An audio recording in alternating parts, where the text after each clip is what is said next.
Hey, I'm with Coach John Sims of West Virginia State University. How are you doing today, Coach?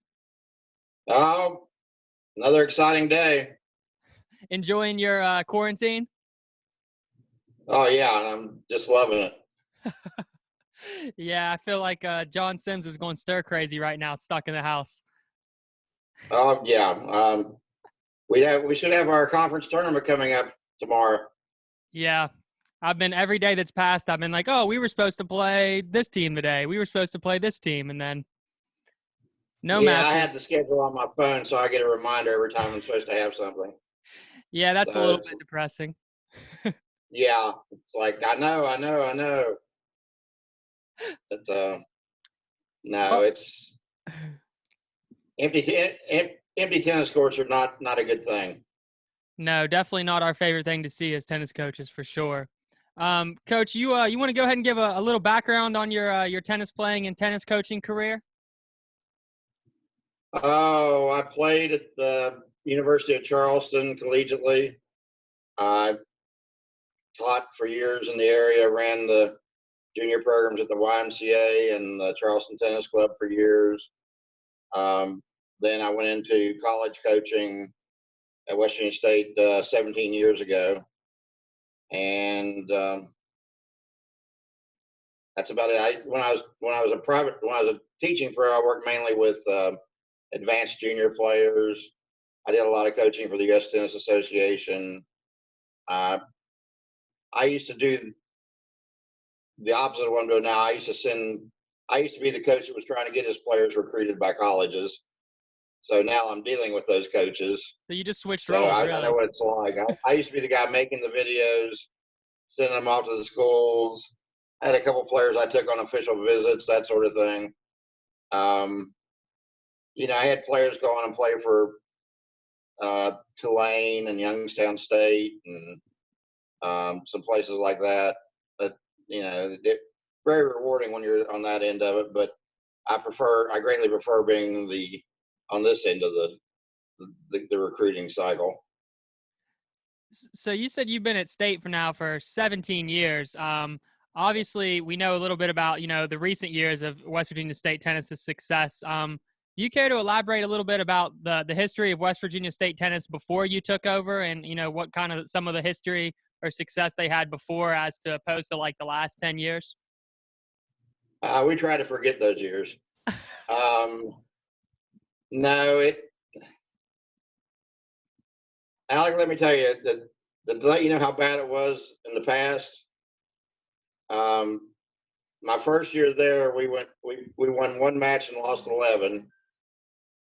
We went 1-11, and I still got co-coach of the year because my team showed up for every match with a full team and with matching uniforms. So I guess So you could say it probably wasn't in the best shape beforehand. the other coaches voted me coach of the year for the fact that we had a full team and matching uniforms, and we won one match. Is that on the men's So side or that the women's side? on the women's side. The men's side was, I don't think we won the match till my second or third year on the men's side. Um, we on the men's side, which I don't coach them anymore, but we peaked at fourth in the conference one year, my sixth or seventh year. Had a team with Nick Barr, Brandon Gwynn, Scotty Farmer, and some others, and Shay Hale, Joe Tola. That team finished fourth in the conference that year. That was my highest men's team finish. So, So but we were dealing with a fourth of a scholarship or half of a scholarship. So there wasn't much hope there. So, but the women took off in my fourth year. We went 1-11, 3-12, 5-12, and then won the conference in my fourth year. We were lucky enough that year. I was able to bring in some recruits. Emily Baldwin locally from Riverside. Teddy Russell came from Cincinnati. Maggie Ketter came from Cincinnati. But the most important thing that year was we had a young lady by the name of Jana Delova come in from the Czech Republic as a true exchange student. That the gentleman, Ted Meilenberg, that ran the exchange program between us and Charles University in Prague, kept telling me, yeah, she plays tennis, she plays tennis. I'm like, well, how good is she? How good is she? And so, of course, the first thing when I wanted to see when she got here is got her out in the court, and she hit for about 5 minutes. I'm going like, she's really good. And she easily went undefeated in the conference that year. I took her over to Indiana, Fort Wayne for a fall tournament, a Division I tournament. She won the tournament. She'd never lost a match while she was here. Unfortunately, she was just here for the 1 year on the exchange program. But that showed my athletic director, he was already looking at putting some more money into women's sports because of Title IX concerns. That showed my athletic director what we could do if I had enough money to recruit international kids. And that was when we really turned around. So it was my luck in falling into that one exchange student that really got us going. So what else do you think you were able to change in the first few years culture-wise, taking over a program that wasn't used to winning much, after your fourth season, you won a conference title and the rest is history. What were you able to change in the culture? And as a tennis coach, you think that is able to create such a winning environment there in Institute? Well, I mean, just little things like, regular practices, indoor practices when the weather was bad. Started taking the team even before we were winning down to Hilton Head for spring break. Doing the things that would make the girls want to play, make people want to play, and the things that would attract good players to the program. I mean, you got to go on a spring break trip. You got to play good competition. We started playing Division I's before we even started winning. I mean, we played Morehead State. That doesn't have a program anymore, but we used to go to Morehead State and play. We played Robert Morris up in Pittsburgh. We played Wright State. We played them in the early years and kept playing them later on, some of them. And now we have regular matches with Marshall every year and some other Division I schools. But it was doing the things, and then some simple things like cleaning the stuff that was sitting on the tennis courts off, cleaning the tennis courts off. We managed to get them resurfaced between my second and third year. We started investing some money in the program. It's just a lot of it was just effort. A lot of it was just putting out the effort that, frankly, had not been there before. And then going out and looking for the girls. I mean, the fact that I had a background in tennis and knew what tournaments to go to, knew other teaching pros, that helped. And but just basically doing the things. And I could build on the fact that I had coached junior players who had gone away to college and come back and told me what they liked and didn't like about their college program. The things they didn't like playing the same exact teams every year and going the same place for spring break every year. And they didn't like 6 a.m. practices, 6 a.m. weightlifting. Who does? They did like playing different teams. They did like taking different trips. They did like a regular schedule for practices. And all those things. And they liked a good atmosphere on the team as far as being able to get along with the other girls on the team. So that takes a while to build. Yeah, especially I feel like maybe sometimes girls can be a little bit more difficult than guys in that respect. Not always, but maybe sometimes the personalities can clash a little bit more. Yeah, coaching both teams for years, I got to see the difference between the men's van and the women's van. It definitely some differences there between what's being discussed. The men's van usually smells worse after a match, that's for sure. Yeah. But yeah, the men's van, men's and women's vans are definitely two very different things, Oh very yeah. different animals. But no, I mean, after that fourth year, then when we started winning, then we were able to build on the winning. Right. And um, you don't. It's hard to explain how many players out there want to get a championship ring. I mean, that's what they want to play for. The trips are important too. The part, knowing they're going to be with other good players, the training, the support, but nothing hardly is better than seeing other girls pose with wearing championship rings. Yeah, and you've I got mean, that's several of them, Coach. How many do you have now at this point? Did you lose count? no 10. Oh, just 10. We've won Okay. 10. We've won 10 in the last 13 years. And Um, have you guys won the MEC every year since the first year that it became a conference? yes, yes. Okay, I We've knew. won. Yeah. We won at least a share of the regular season, and we've won the conference tournament every year except for one we lost in the finals. Okay, yeah. We've lost two conference matches in 7 years. Both to Charleston. Yeah, one regular season and one tournament.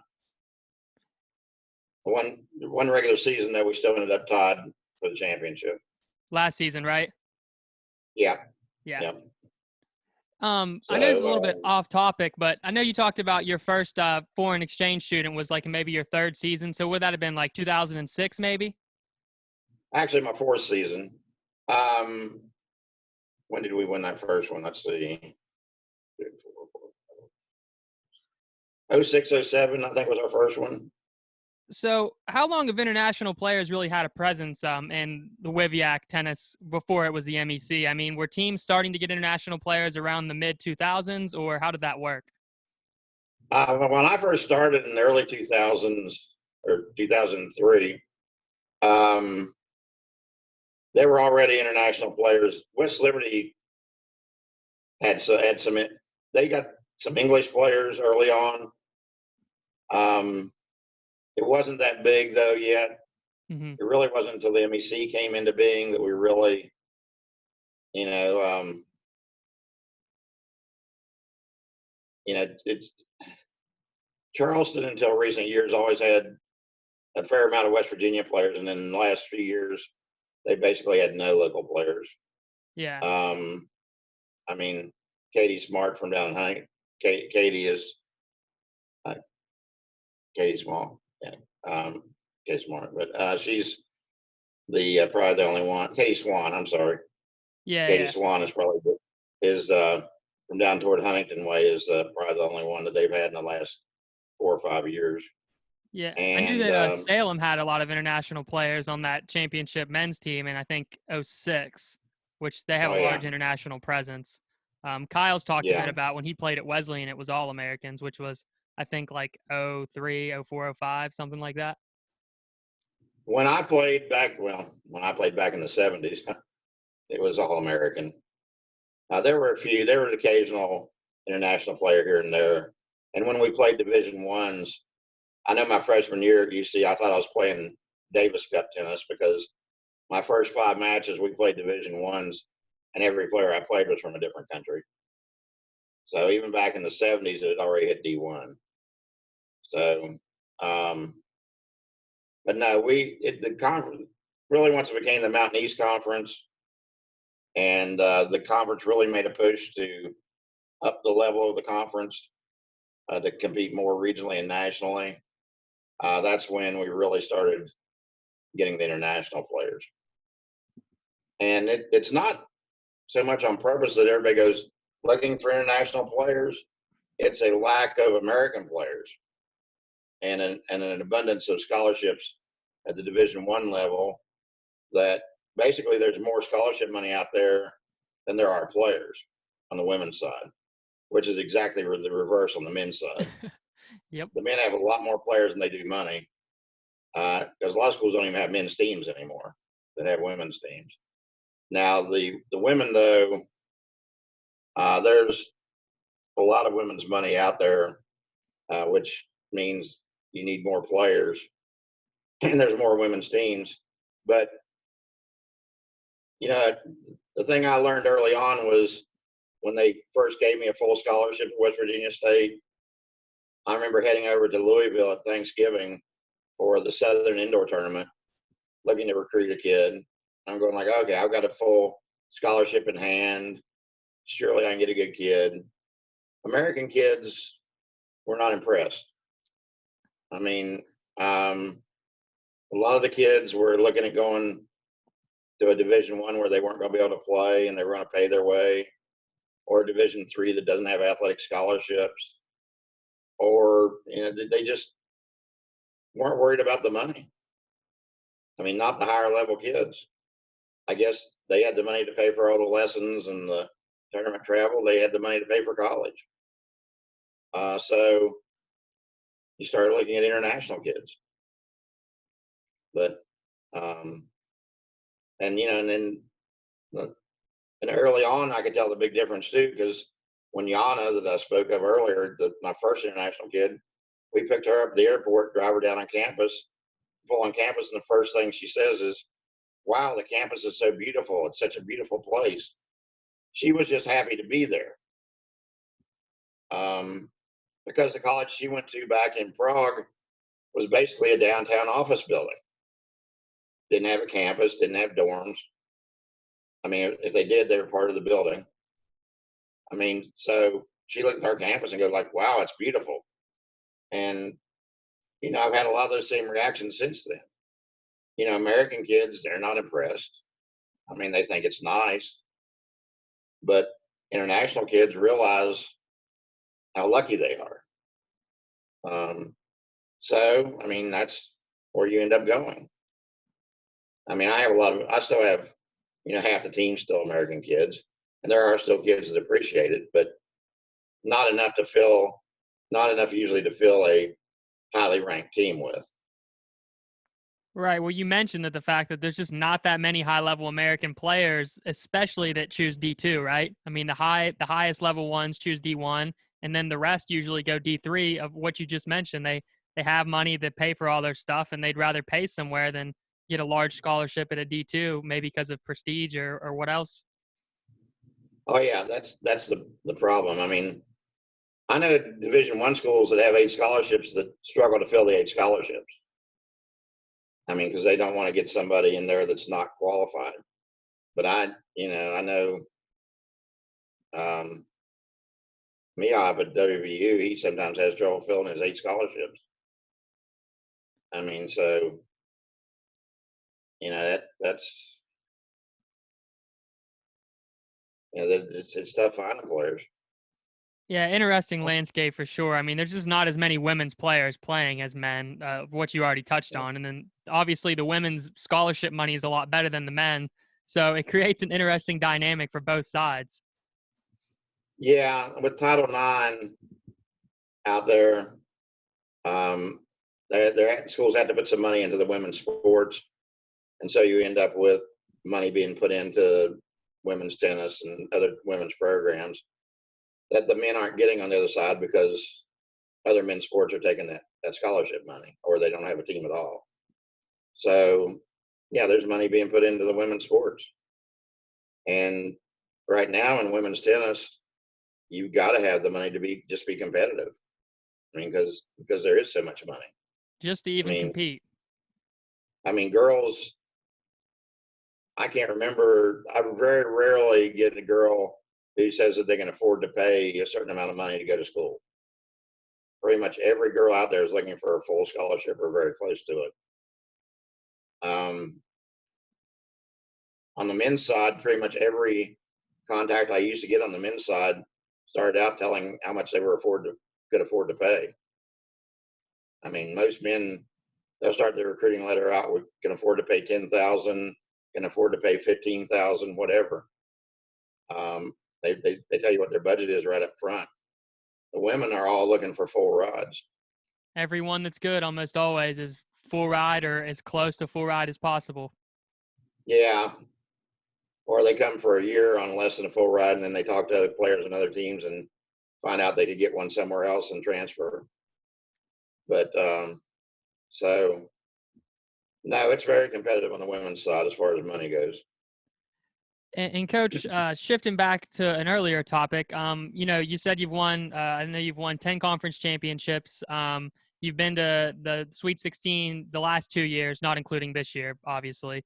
And Yeah. did you ever feel like that becoming a perennial power at West Virginia State was something that you could accomplish, or was that kind of the vision from the beginning? Or Well, it was my goal from the beginning. mm-hmm. Um, Early on, I knew I was going to have some support from the administration because of the Title IX factor and because they just wanted to, basically, if they were going to put money into women's programs, they wanted to win. Right.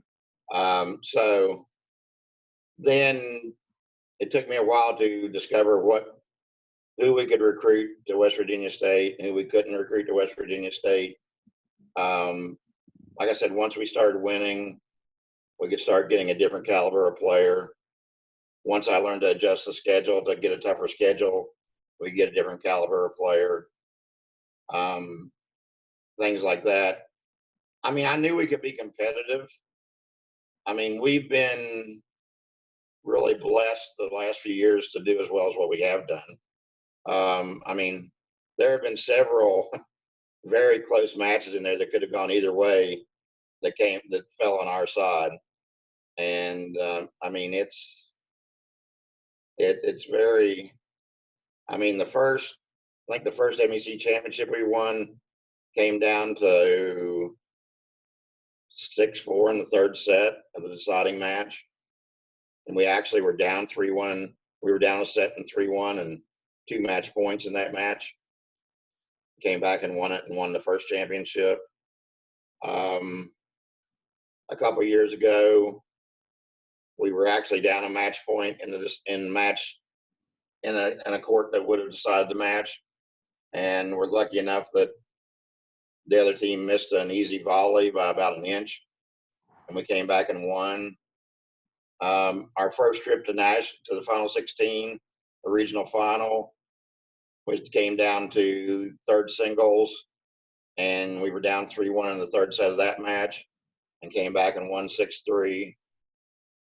There have just been a bunch of close matches along that streak that have fallen our way, and it part of it's preparation, part of it's luck. I mean, all the preparation in the world couldn't do anything about that one player missing a volley by an inch. That's luck. We've just been fortunate that things have fallen our way several times. And yeah, I know that luck favors the prepared, and we do work hard. And that was what was so bad about this season in particular, was how hard the girls had worked. Because this was a young team. I only had one senior, and then I had couple of juniors in the lineup, and the rest were freshmen and sophomore. And so they had worked really hard for this season, and we're just to the point where we played one conference match, then everything stopped. So but no, you got to get the girls you got to work hard, and you got to get the girls that will do the work. And I think the work ethic has been our biggest thing the last several years. I mean, I thought we could be successful early on, but sometimes I still wake up and I'm still,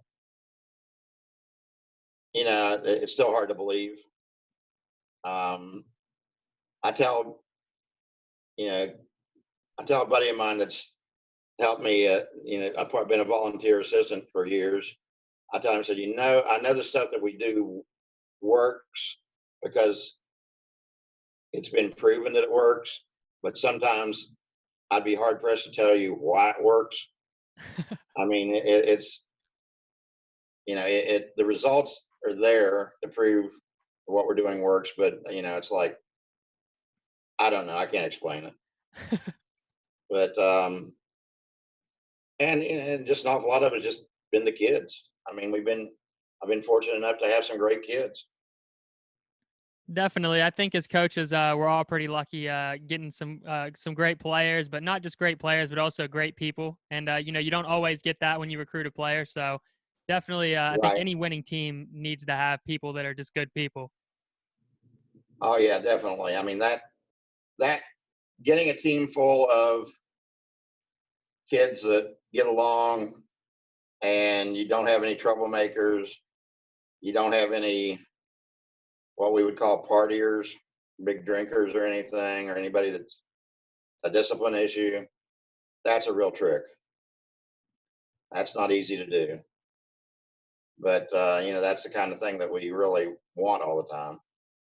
And every so often we're fortunate enough. It took me many years to be able to recruit to a type of player and be good enough that we could choose from 4 or 5 or 6 players to get the one that would be the best fit, not just the best player. I mean, early on it was all about getting the best player. In recent years, it's getting the best player who is also a good fit with the team. Well, once you start to establish that culture of winning, both on and off the court, then you kind of get some options, right? Because players want to come to you versus the other way around. Right. I mean, it's you get more choices. You get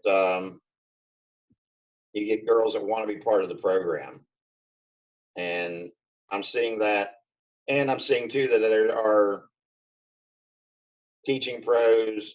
I mean, kind of agents, the people that run the placement agencies, the Hmm. recruiting agencies. Some of them have started to want to place their kids in our program because they know the level that we take care of them, the level of the experience they have, and they want they want the kids that they've been teaching to have that type of experience.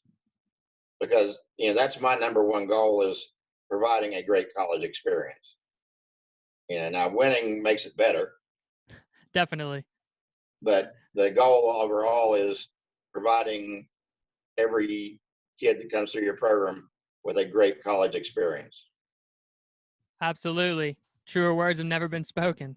Whenever you're So talking about, you started talking about, you had a young team this year. Obviously, the season came to an end very short. For you personally, when did you kind of start to realize that the season might not continue? And did your team kind of already have an idea that it was going to be over before you guys had that conversation? no, um, I was concerned about spring break trip early on Yeah. because our spring break was later than most. We weren't going to leave until March 13th. Hmm. Some schools go the first 2 weeks of March. We went the week before you guys. Right. And I was concerned that we wouldn't be able to make the trip. That was my early concern. The concern about the season really didn't hit me until the last minute. And I mean, we found out,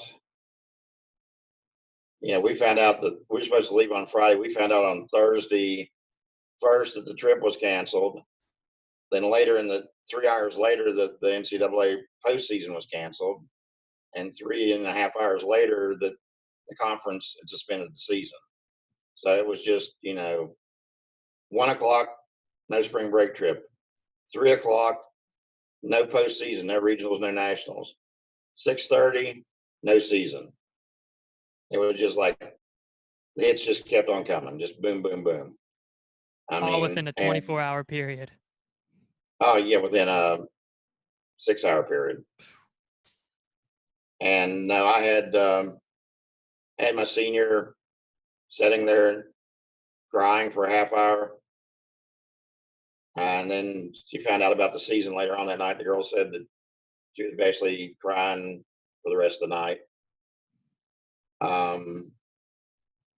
Other girls on the team, I had one girl that just come in January. She got to play 5 matches and then we're done. Like I said, we had just started the conference season and played West Virginia Wesleyan on Monday. And on Thursday, the season was over. And we played Marshall on Saturday, West Virginia Wesleyan on Monday, and we're getting ready to leave on Friday, and Thursday the season was over. So no, it was a real blow. I mean, they had worked really, really hard to get ready for the season, and it was just really a blow to everybody to see all that work go up in smoke. Definitely a lot of thoughts and emotions that went into that for everybody, all of us coaches and players. Some hard conversations to have, and a lot of question marks definitely for a lot of people on how they thought their season might have ended. For you personally, what were you really looking forward to about this upcoming season, and what were you looking forward to trying to accomplish? And, what was your guys' goal? The biggest thing I was looking forward to, and I already started to see it, was how this young team was going to improve as the season went along. I mean, seeing that growth in the players. They had already shown signs of that. I mean, we went down to play Wingate the weekend, a couple weeks before that, and had to play without our number one, Kirsten Hensley, because she tendonitis in her knee was bothering her, and we hadn't had a chance to get it X-rayed or an MRI yet, so we weren't exactly sure. It turned out to be tendonitis, but we didn't know at the time. We just knew she had a sore knee. So everybody had to move up a position against, I believe they were 13th or 17th in the national. I think they were 13th in the final. They're definitely top 20, yeah. Yeah, so everybody had to move up, and we still played a very competitive match. I mean, first and third doubles was 6-4 with new doubles teams. First singles, my number 2 girl, Guy Solomon, stepped up from 2-1, lost 6-4, 6-4. Several of the matches were 6-3, 6-2, 3-3, that sort of thing. So that really showed growth as a team. And then we went down. Then we played Marshall, and we took the 6 singles off of Marshall. Kirsten was back by then at number 1. She played a very close match at number 1 singles. Played very well against a girl that is very good for Marshall. There again, we look good. We go out and play Wesley in the first conference match, win 7-0. Several of the matches are 6-0, 6-1. We're looking really good.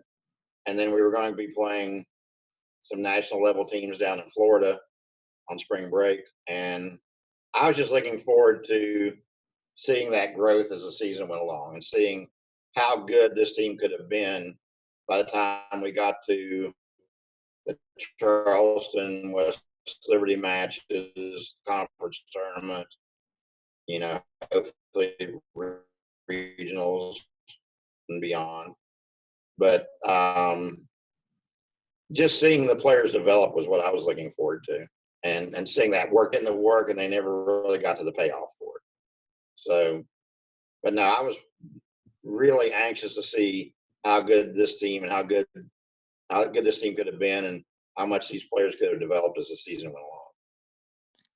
Definitely. It's always nice to see the growth, from the beginning of the season towards the end of the season, particularly when you have a young team that isn't as battle tested, who you'd like to see how they'll react under pressure situations and big moments. So having that taken away, definitely. But in retrospect, they will be given back their eligibility. So it looks like you'll still have a young team back next year in theory.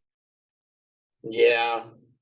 I'm not exactly sure what the teams are going to look like next year. It's going to be a strange year. It is. You're going to have some schools with 5 years worth of players. You're going to have some schools with 4 years worth of players. It's going to be a very, very, I mean, I'm just hoping that we get started in August. I mean, I'm just hoping that the fall goes as a normal season. I mean, right now I'm scared to schedule anything before October.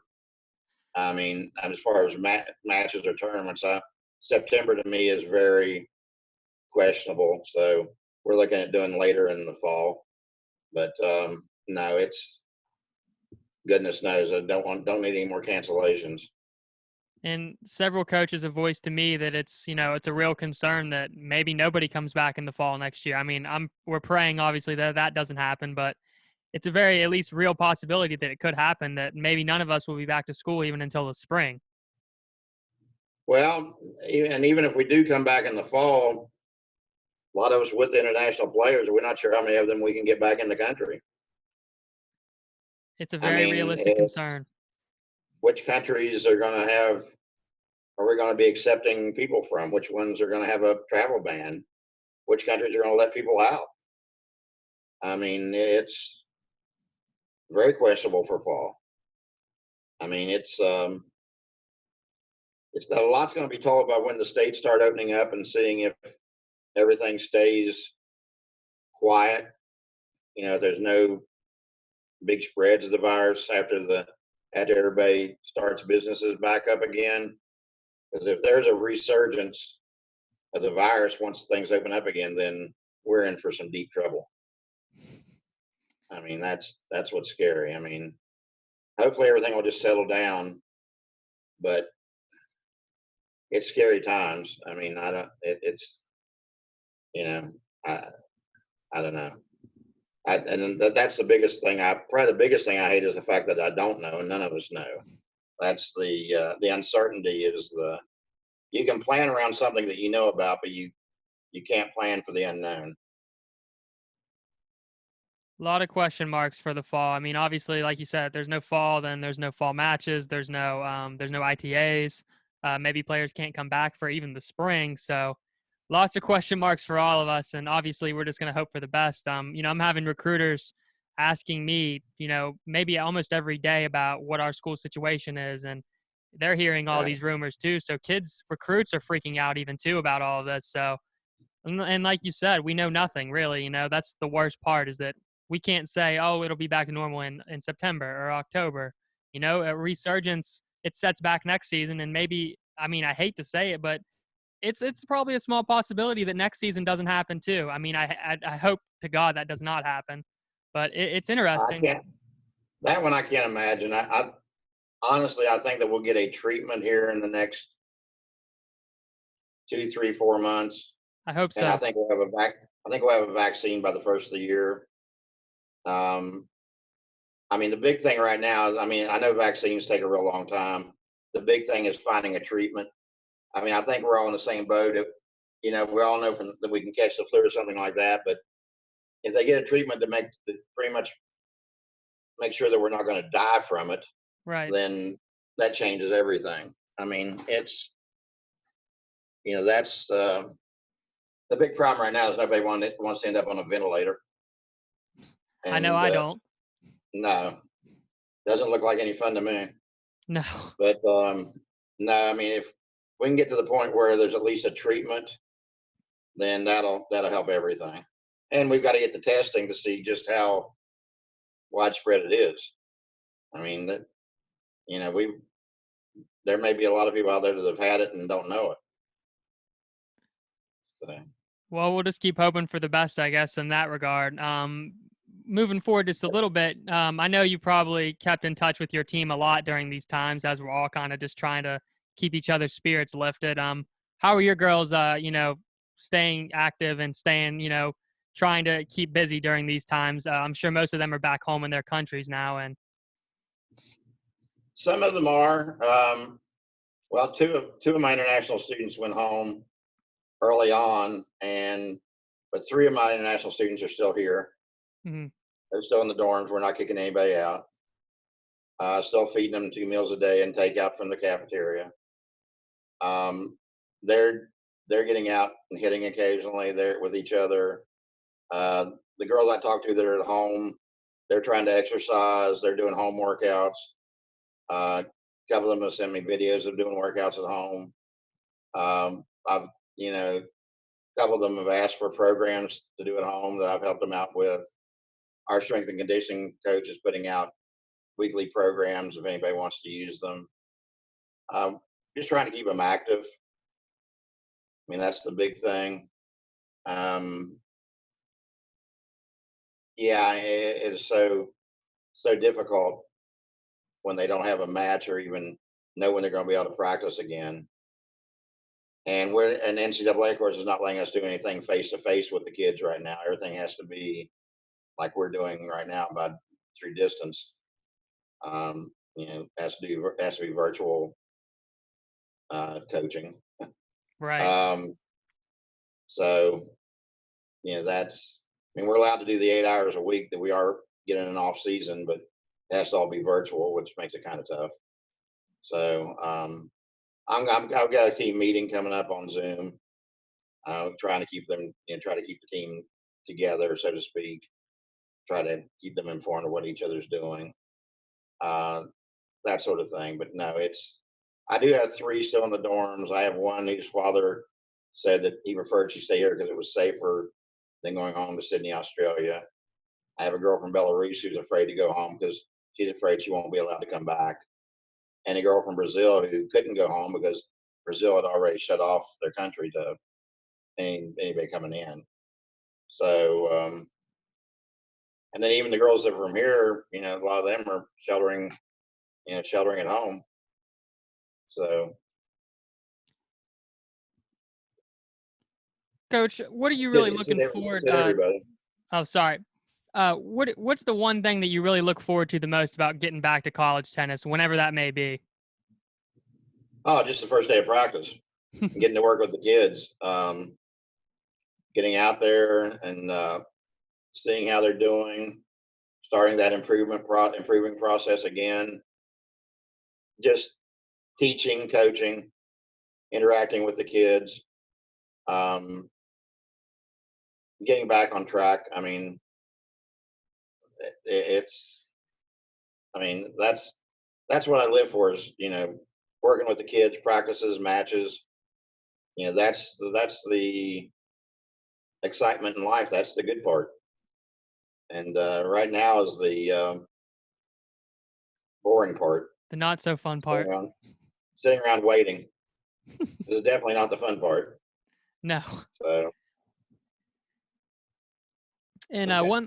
one last thing I was interested to hear your opinion about. And obviously this is a not so fun part either. But with a lot of recent news of tennis programs being cut, I'm sure you've been kind of keeping a little bit of an eye on it as well. We've had programs cut in D2 in the last couple of weeks. We've had D1 programs cut. What are your thoughts on how this might affect the college landscape going forward, and especially with recent news of Urbana going under yesterday? How do you think this is affecting small colleges that may be already on the fringe? This is, I mean, it's going to, well, small colleges basically are small businesses, Yep. especially the private colleges. We're going to see more. I mean, the longer this lasts, the more urbanas are going to be out there. The ones that just have to close because they just can't make payroll.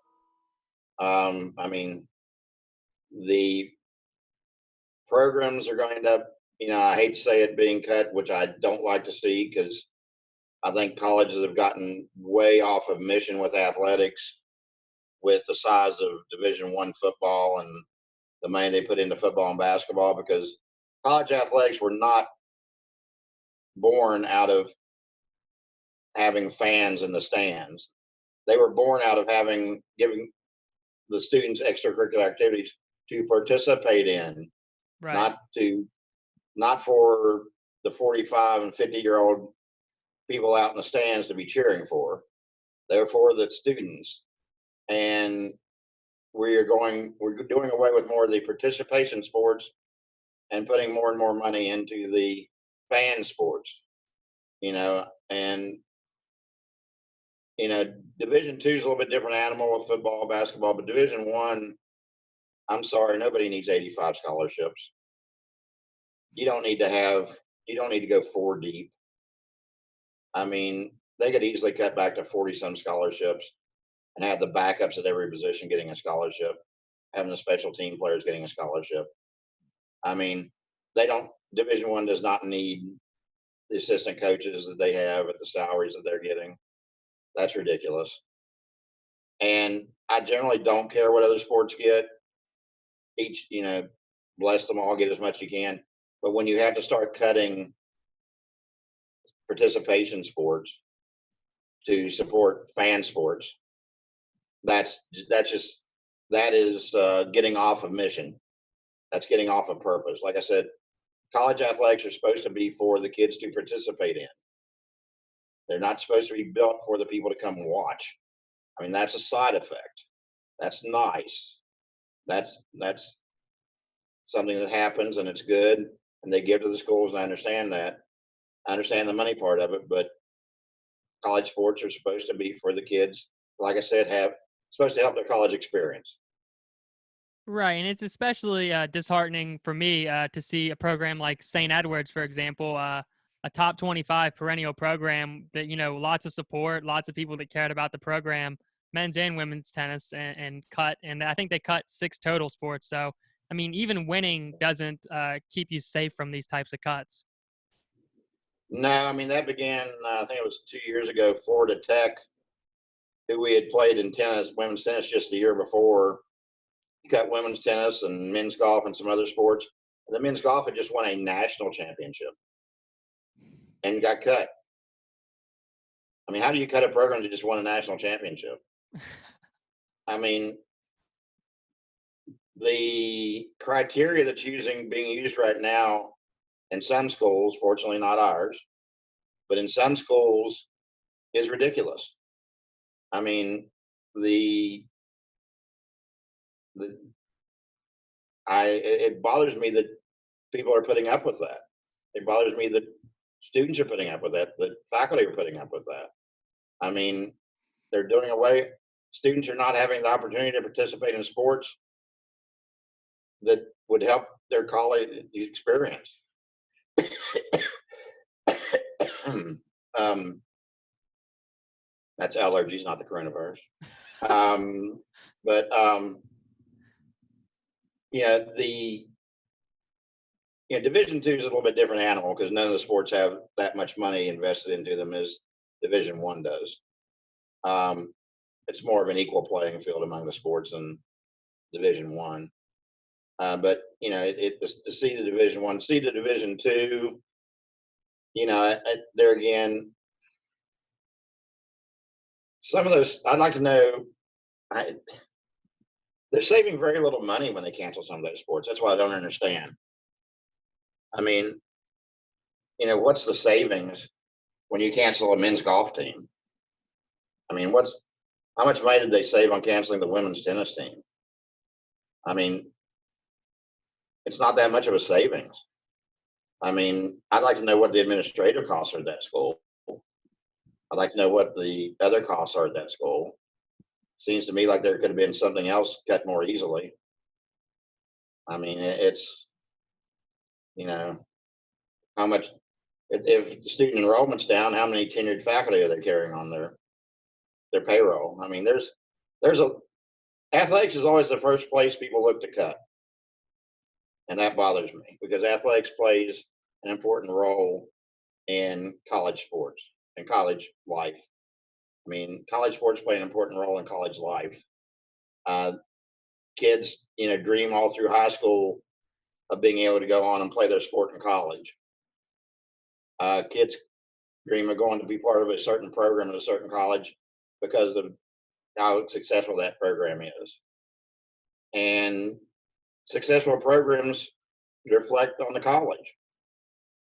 They show that college breeds success. So not only do the students that play that sport go there, other students think of the other high school students think of that college as being a successful college, and they go there.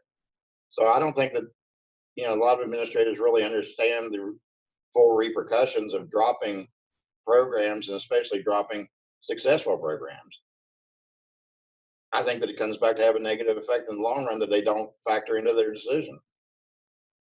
Well, sadly But enough, I think unfortunately we're going to see quite a bit more programs, not just tennis cut, especially during however long this corona outbreak lasts. I think we're going to see, and sadly enough, I think we're going to see other smaller institutions probably end up ceasing operations over the next couple months.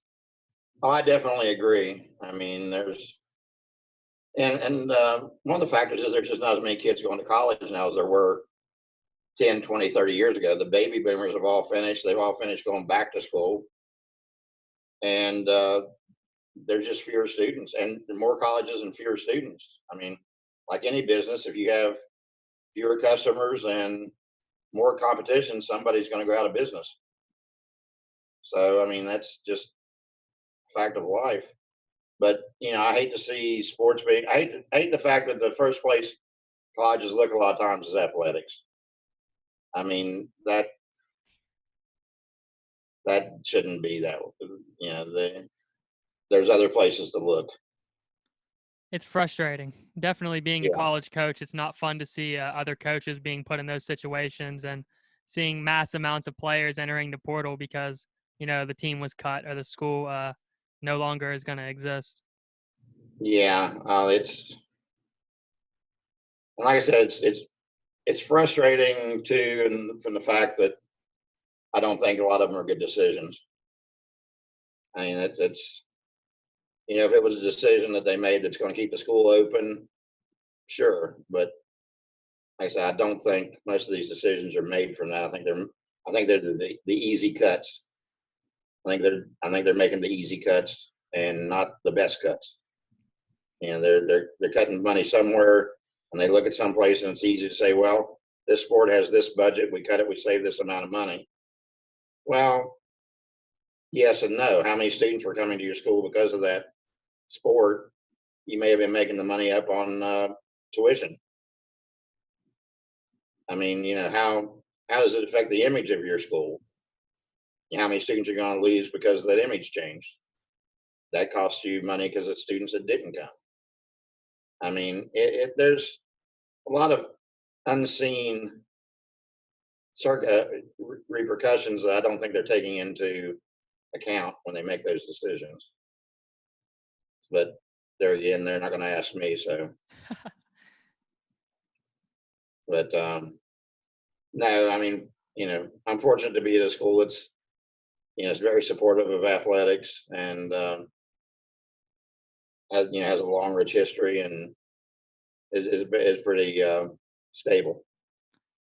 Definitely interesting perspective to hear from you there. It's kind of one of my it's a subject I like to ask other coaches about just because this is definitely kind of darker times for us anyways. So to see programs cut, it can be really negative and put things into a negative light. So I think it's important for us to talk about it sometimes, to understand these things and to keep each other positive and, hopefully that our schools and programs stay healthy and that, all of us continue to get to enjoy college tennis and college athletics into the future. Okay. All right, Alec. Well, I appreciate talking to you today. Thanks for having me, John Sims. Appreciate you, man. Look forward to seeing you out there on the court, hopefully as soon as possible. You too. Okay. Thank Thanks, you. John. Take care. Be safe. Thank you.